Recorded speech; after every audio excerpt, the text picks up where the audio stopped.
देखा, नहीं देखा कैरेक्टर क्या है, नहीं देखा इसकी माँ कैसी है, नहीं देखा इसका बाप कैसा है, मुंह देखा ओके है, मुंह देखा ओके है। मुस्तफा ने क्या कहा था, मुख फरमाया था, तुन कहल मरअतु ले अरबा ले मालिहा वले जमालिहा वले हसबिहा वले दीनहा फस्फर पे ज़ाती दीन। पूछो काजी साहब से, मौलाना साहब बताएंगे। बुखारी शरीफ की हदीस में आया है कि शादी में जनरली आमतौर पर 4 चीजें देखी जाती है, लड़की का हुस्न, लड़की का माल, लड़की की दौलत, लड़की का अखलाक। माल मत देखना, सिर्फ खानदान से मत देखना, हुस्न मत देखना। हुजूर ने साफ कहा, मना किया। हमारे नौजवान सिर्फ हुस्न पे मरते हैं और सारी जिंदगी फिर मरते रहते हैं, उनकी चोट से, उनकी बेवफाई के डंडे से मरते रहते हैं। हुस्न को देखा, फिर 4 दिन के बाद तलाक क्यों दे दिया?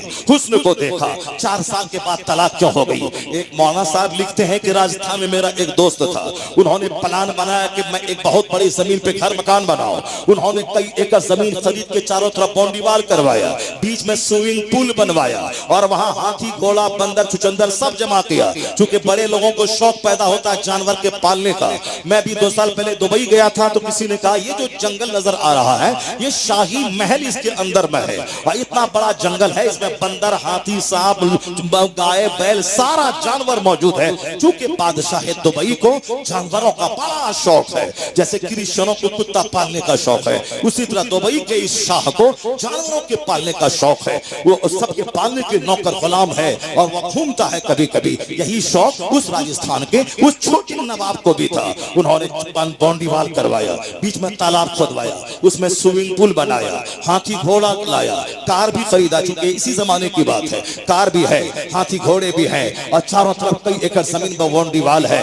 और अब सोचा कि सब कुछ है, पर लड़की अगर काली कलोटी आ गई, ये सारे महल का हुस्न खत्म हो जाएगा। इसलिए सोच समझकर खूबसूरत परी लाई जाएगी, जिसको देखो तो कलेजा ठंडा हो जाए, ताकि मकान का हुस्न, बीवी का हुस्न, जिंदगी में मजा मिल जाए, खूब इंजॉय करो। और कितनी दौलत मैंने कमाया है, इंजॉय हो जाए। तो इंजॉय अल्लाह ने जन्नत में रखा है, ये दुनिया में इंजॉय है ही नहीं। बेटा अच्छा है तो दामाद खराब है, दामाद अच्छा है तो बेटी बीमार है, बेटी बीमार है तो अपने बीमार है, दौलत है तो सेहत नहीं है, सेहत है तो दौलत नहीं है, दौलत और सेहत है तो बीवी चोड़ेल और भूतनी मिल गई है, और बीवी अच्छी है तो बच्चे अफाइज पोलियोग्रस्त हो गए हैं, बीवी बच्चा सब सही है तो पड़ोसी दुश्मन, हासिद और जलने वाला दुश्मन मिल गया है, पड़ोस दामाद अच्छा मिला तो समधी पक्का बेईमान मिल गया है, समधी अच्छे हैं तो दामाद बेटी को गाली देने वाला मिल गया है, सब कुछ ठीक हाथ, रिश्तेदार चिढ़ने वाले कोई आ ही नहीं रहा है। 1 खरब का घर है, कोई रिश्तेदार नहीं आ रहा है, सोफा है 10 लाख का, कोई बैठने वाला नहीं है। यानी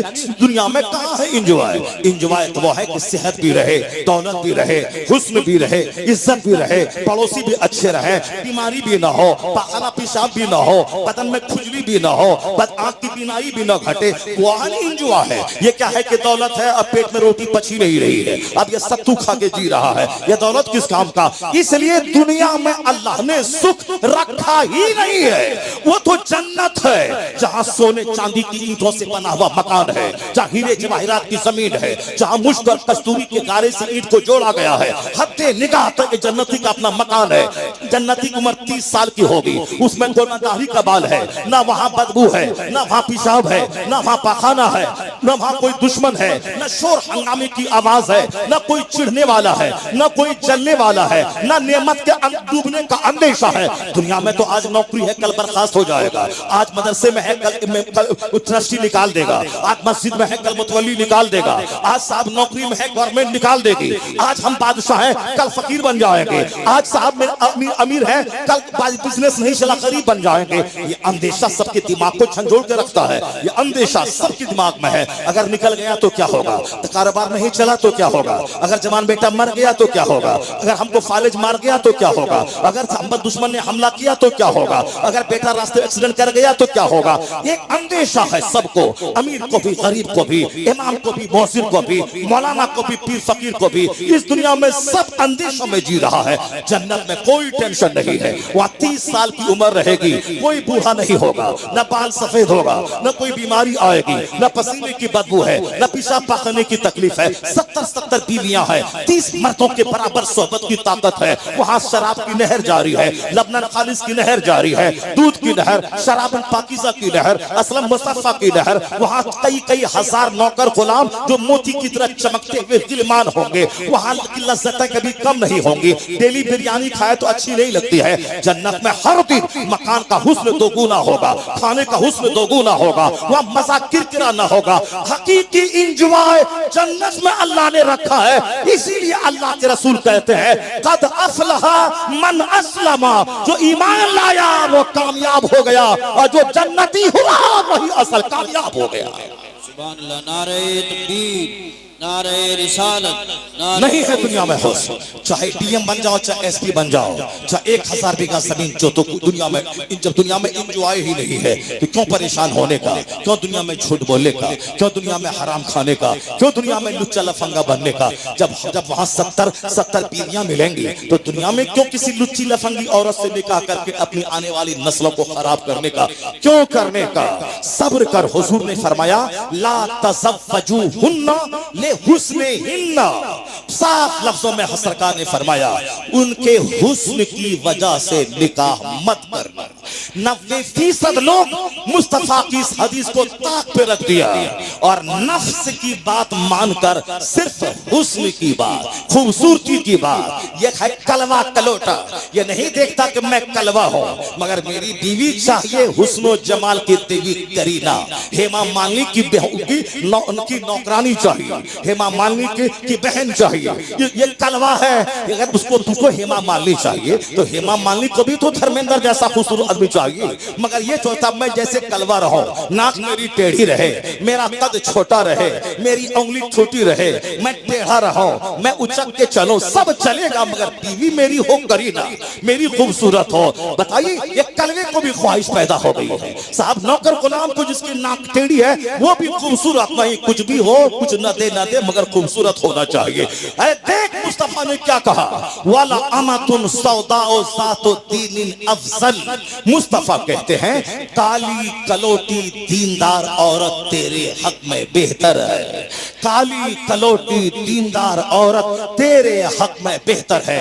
ये नौजवान बोला नहीं नहीं, वो हुजूर ने कह दिया ठीक है, सरकार की बात सच्ची है, मगर मुझको खूबसूरत चाहिए। ठीक है बेटा, खूबसूरत चाहिए। खूबसूरत करके लाया। 4 दिन उसकी बीवी रही। 2-4 महीने के बाद इनका छोटा भाई इससे ज्यादा खूबसूरत था। नाक लंबी थी, आंख बड़ी थी, एग्जैक्टिव पर्सनालिटी थी, हैंडसम था, स्मार्ट था। चूंकि वो भी हैंडसम है, स्मार्ट है, खूबसूरत है, उनका दिल उसके छोटे भाई पे चला गया। अब बोलती है तुम मेरा शौहर हो, दिल्ली जाओ, कमा के लाओ, कार चाहिए, मकान चाहिए। गया वहां कमाने के लिए, कहा कि अब मैं साल लग गया, अब मैं घर आ रहा हूं। कहा नहीं नहीं, यहाँ तेरा सारा काम चल रहा है, सब मजे में है, खेती बाड़ी हो रही है, दुकान चल रहा है, सब मजे में है, सारा काम चल रहा है, तुम वहीं रहो। 5 साल के बाद आना, एक शानदार सा घर बनाएंगे, शानदार सा बाग खरीदेंगे, शानदार सा महल बनाएंगे, शानदार सा स्विमिंग पूल बनाएंगे, उसमें हाथी घोड़ा होगा, खूब घूमेंगे, जिंदगी का एंजॉय करेंगे। अब ये वहां 4 साल कमा रहा है, फौजी फौज में है, यहाँ पड़ोसी मौज में है, सारा काम चल रहा है। अब जब वो कलवा वहां से आया है दिल्ली से, अब जब यहाँ देखा, अरे ये क्या हो गया, बीवी मेरी लूट गई, मेरा घर तबाह हो गया, मेरी बीवी लूट गई, ये क्या हो गया। अब बोल, तूने मुस्तफा की बात नहीं मानी थी ना, तुमने गोरी से शादी किया था ना, अब अगर घर लूट गया इसका जिम्मेदार तुम है। जो भी मुस्तफा की मुखालफत करेगा तबाही तय है, बर्बादी तय है, जिल्लत तय है। खिलाफे पैगंबर कसे रह गुज़ीर के हर किस बमंजिल लक़ाद रसीद। मुस्तफा के खिलाफ चलेगा कभी मंजिले मकसूद पर नहीं पहुंच पाएगा। सुभान अल्लाह। अल्लाह ने सारी जिंदगी का लुत्फ मुस्तफा की गुलामी में दिया है।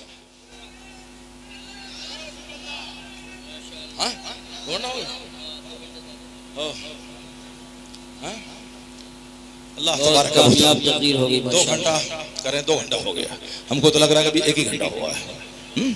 कैसे कैसे होगा। अल्लाह तबारक व तआला हमको आपको सबों को दीन सीखने और दीन सुनने और दीन पर अमल की तौफीक अता फरमाए।